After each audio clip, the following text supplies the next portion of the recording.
But hey, every virus is a parasite. I can repeat this basic fact each time. Even so, specialists, virologists will not accept it. Why? Because they made the virus king. But that's a big mistake.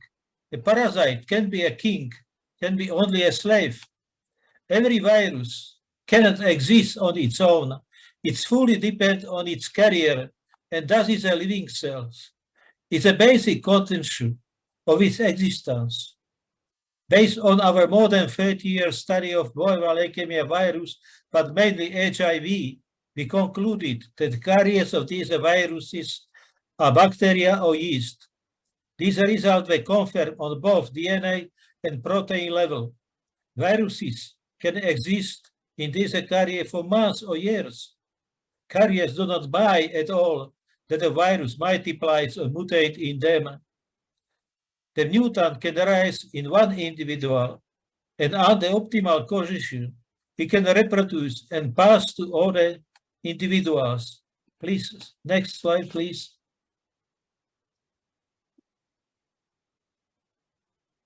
After transmission to human, the coronavirus travel to cells of respiratory tract that contain ACE2 receptor. Upon contact the virus tentacles with this receptor, the virus penetrates the cells of the respiratory tract where the process of tissue destruction occurs. After overcoming the infection by eliminating the virus in recipient gland cells by the commercial drug-based treatment approach such as ventilation and activation of the immune system, the infection is suppressed and the patient can be pronounced cured. In many cases, however, virus contain carriers survive in the intestinal tract, and under optimal conditions, they can multiply and successfully penetrate the body. Next slide, please. It's incomprehensible why, in the current epidemic, this possibility of transmitting infection is absolutely marginal and has not been considered. We have become better at successfully preventing the droplets aspect of this infection by with face mask, social distancing, and hand washing. However, but we are not yet sufficiently preventing rectal infection. It's necessary to introduce a rapid disposal of excrement, disinfection of toilet, UV lamp, ventilation, careful washing of the rectum, and finally washing and disinfection of hands. After all, it's the form of virus transmission that can answer the question about what may be the mechanism for induction of new wave of infection. Next slide, please. The coronavirus has been found in the stool of infected people in several laboratories, but it is explained that the virus leaves the body and clears itself of the virus. But it is not the case. In many cases, the virus doesn't go away, remains in a body, is settled here and can exist in carrier for a long time, for months or years. Surprisingly, there is not evident that the coronavirus is observed in intestinal tract a long time after infection. It's because a possible fecal infection is not currently being considered. History provides us with a wealth of evidence about the importance of the disinfection, disposing the feces during epidemics. This important approach has not been proven many times in history and has helped to overcome epidemics. Next slide, please. Based on our long time work with viruses, bovine leukemia and HIV, we monitored the presence of the new coronavirus in intestinal tract of infected person. Rectal swabs were taken from persons who overcome the infection with the new coronavirus at the Institute of Clinical Microbiology and the University Hospital in Nitra, Slovakia. The obtained result confirmed that out of cohort of 30 tested persons, only 5%, 70% didn't show sign of presence of the novel coronavirus in their stool more than 12 to 23 days after being infected, as proven by RT-PCR test. A time interval for 24 days is long enough for the body to rid itself of the free virus. When comparing RT-PCR product of nasopharyngeal swab sample with sample from intestinal tract, no significant differences in value were found. This suggests that the viral load detected in the throat has also been transmitted to the intestinal tract. Next slide, please. These results show that vast majority of patients, 83%, who have overcome the infection, the virus is still present in the stool, in the intestinal tract. This supports the assumption that after amplification of the virus in carriers, these individuals may still be infectious and may pass the virus to other people. It's therefore recommended that these persons strictly follow the necessary hygiene measures as mentioned above. Strict adherence to the recommended measure is expected to radically reduce the number of novel infected people and victims. However, this consideration is generally not accepted. Next slide, please.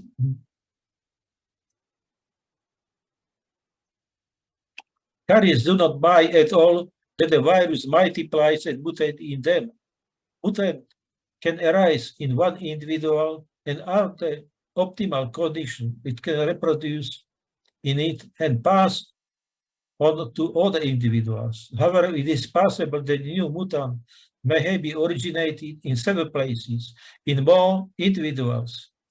It's a matter of time before how many mutations can occur in a single virus. In the case of Omicron, it is probably a longer period of time until so many mutations have been taking place. It can be assumed that the creation of more than 30 mutations in the spike protein could not be taking place in 2-3 years. From an epidemiological and evolutionary point of view, this may happen to 10 to 20 years at the earliest. The extra spread of Omicron made it possible to find the optimal carrier. Next slide, please. This interval may correspond to the period after the first SARS-1 infection in 2004. If we accept the idea that the virus can survive in an infected body for months or years in its carrier, bacteria or yeast, then we can assume that the ancestor of the Omicron may come from the first SARS-CoV-1 epidemics. One of the most watched people today is the so-called zero patient from whom the epidemic probably developed. Let's not subtly look for the zero patient of the SARS-CoV-1 too, but let's try to look at an epidemic process more from evolutionary point of view. Our hypothesis about the origin of the epidemic. There are currently several hypotheses for emerging of the epidemic. The most talked about is the outbreak of the disease from the market town in Wuhan, where there was a natural transmission from animal from cat to a human. Another hypothesis speaks about possible virus leak from the laboratory. However, at the time, it's not convincing evidence that the coronavirus SARS-CoV-2 was sufficiently created in the laboratory. Both of these alternatives have not been sufficiently proven. Next slide, please. As a result, allow us to consider another alternative to the etiology of the infection with a new coronavirus. Let's try to look at the problem from both perspectives. SARS, or several acute respiratory syndrome, is a viral respiratory disease of zoonotic origin caused by coronavirus known as a SARS-CoV-1. This syndrome caused the SARS epidemic between 2002 and 2004. More than 8,422 people from 29 different countries were infected, and at least 774 people died worldwide with a gross mortality rate. Next slide, please. No cases of SARS-CoV-1 have been reported worldwide since 2004.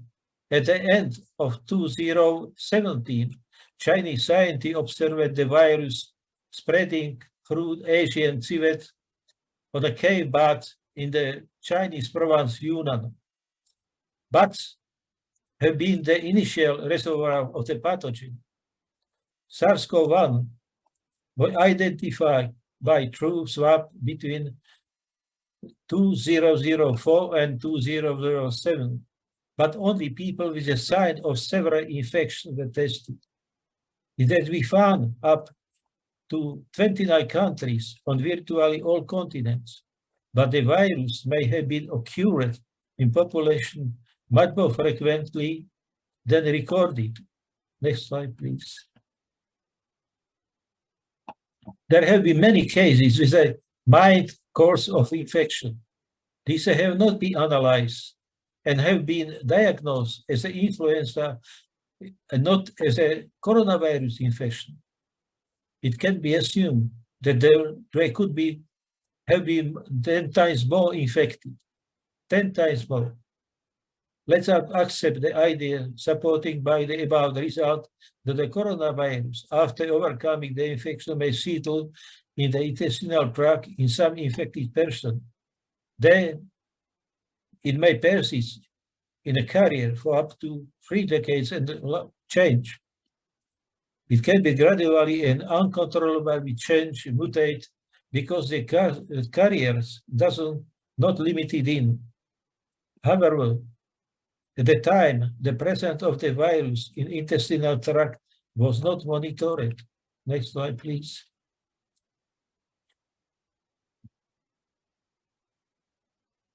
We can rightly think that the evolutionary aspect is obvious. Right? The precursor of the coronavirus variant Omicron may have existed in intestinal tract of infected patients for a long time. This would mean that the coronavirus has been in human population much longer than we thought. The long-term presence of coronavirus in the population is also evidenced by the detection of the antibodies against SARS-CoV-2, which were found in Italy, Spain, in Portugal as early in 2019. The surprising finding was not sufficiently analyzed. Antibodies to any virus can only be synthesized in the presence of the virus. So the coronavirus must be here before. But the RT-PCR test for SARS-CoV-2 was not performed anywhere at the time. Next slide, please. It was very important to find out what process occurred in people infected with the virus in these countries where SARS-CoV-1 infections were detected. We will try to estimate the changes of the virus that led to the coronavirus CoV-2 epidemic. The following 3 alternatives are likely. SARS or SARS-CoV-1 mutate, which is common in the viruses, and gradually a new variant, SARS-CoV-2, virulent and aggressive, was selected. SARS-CoV-1 go into the new carrier that was extremely acceptable to humans. The virus multiplies and a new carrier mutate, and one of the mutants, SARS-CoV-2, was prevalent. A new aggressive SARS-CoV-2 mutant was selected from SARS-CoV-1 and obtained in an optimal carriers, especially acceptable for humans. Next slide, please. The fact that a new variant of the virus are still emerging may indicate that SARS-CoV-1 was significantly more prevalent in the population than we think. The more virus there, the greater the chance that a new mutants was appearing. The mutant can be created in one individual and under optimal condition can reproduce and pass to other individuals. However, is it possible that some new mutants could be rise in several places? The rapid multiplication of the new coronavirus was made possible in the optimal carriers because the mutant can rise individually. Its amplification can only occur in the carrier. Next slide, please. The mutant cannot expand in the lung cells because it's eliminated after infection and suppressed by drug, ventilation, and immune system. The coronavirus has been found in a stool of infected people in several laboratories. This has been explained by that the virus leaves the body and clearing the virus. In most cases, the virus leaves the body after infection, but based on our result in HIV system, 50–70% of those infected still remains in the intestinal tract virus in a carrier where it can exist for a long time. However, the situation was likely not simple, and it is difficult to imagine that the virus is being transmitted in mass in nematodes. But there are certainly other more suitable carriers. Next slide, please.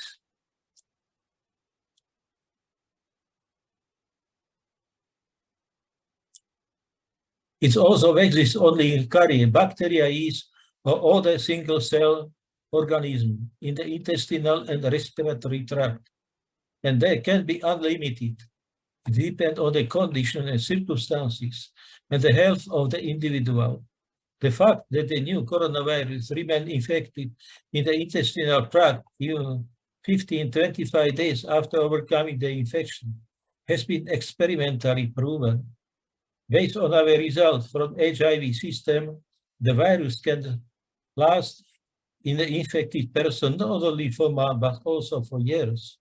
It depends on many factors, especially health of individual, quality of the immune system, and composition of microflora. Next slide, please.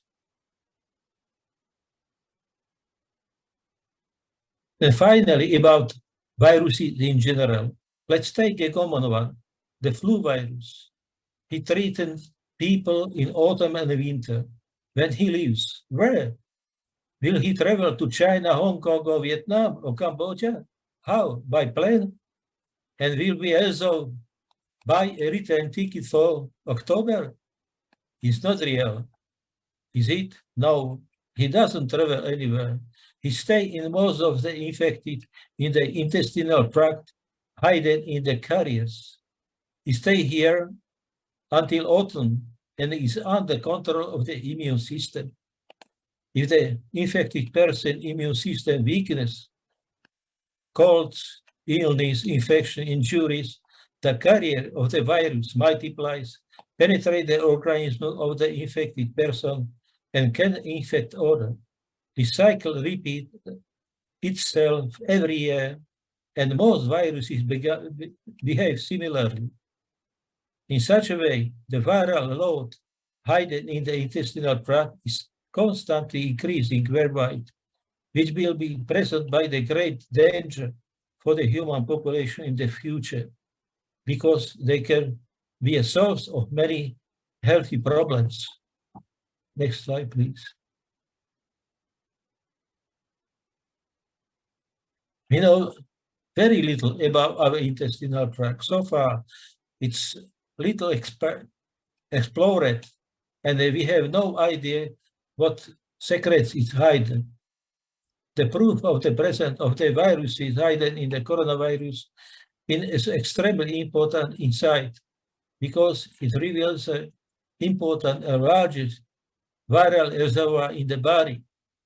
This opens up the possibility of new approach in a therapy of many diseases, not only viral. Here is a future of the microbiology and virology. And some sentences more. Large amount of the novel coronavirus are still being detected in the wastewater around the world, despite the fact that the epidemic is already on the decline. Why? The answer is in my presentation. What should be done to verify this idea and stop coronavirus epidemic? Rectal swab from the individuals who were infected 2 or more months ago and RT-PCR for novel coronavirus. If the PCR results are positive, we can stop the epidemic after identifying and eliminating the virus carrier together with the virus. This is the only way to stop the COVID-19 epidemic so far. It can be done without any vaccine, very expensive vaccine. It's a very simple way how to stop the coronavirus infection. Last slide, please. After serious accident, my hearing is very bad. It doesn't allow me to discuss. Please accept it. I'm very sorry. I would like to ask you to send me any question to my address. Yeah, please. Thank you for your attention.